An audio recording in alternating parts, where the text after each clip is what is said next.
One of the threats that has arisen is over-reliance on surveillance to fight crime, resulting in a sacrifice of privacy in the community and deteriorating trust. While some surveillance technologies are still being considered, it's important that the community be involved in these decisions and that the community be assured of the use of this surveillance technology, that there are controls in place to deter over-reliance.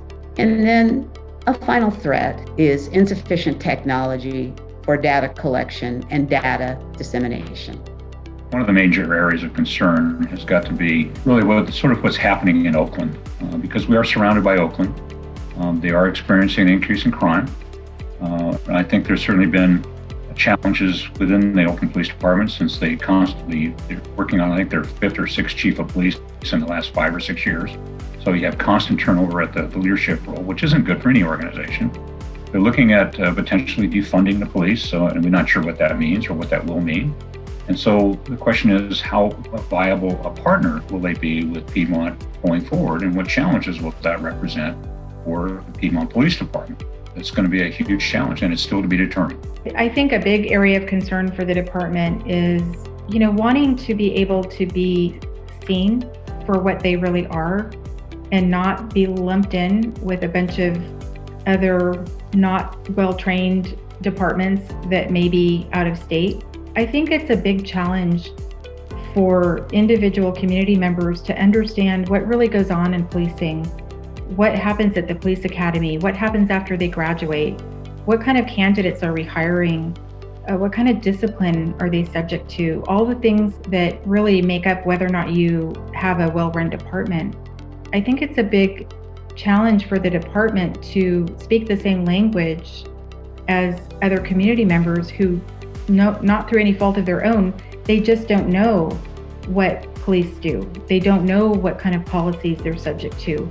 They don't know what qualified immunity is or why we have it. What is the public policy behind a lot of the court decisions that govern how police departments and individual police officers serve?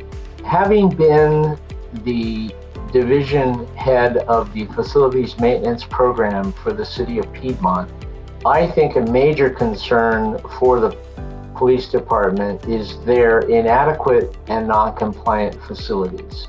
As an example, the current dispatch center is inadequate both in size and in facilities for their workers to address the activity and the emergency operations that frequently pass through the dispatch center. Also, just in terms of space for personnel, there seems to always be a struggle to have everyone be in an appropriate environment for their work.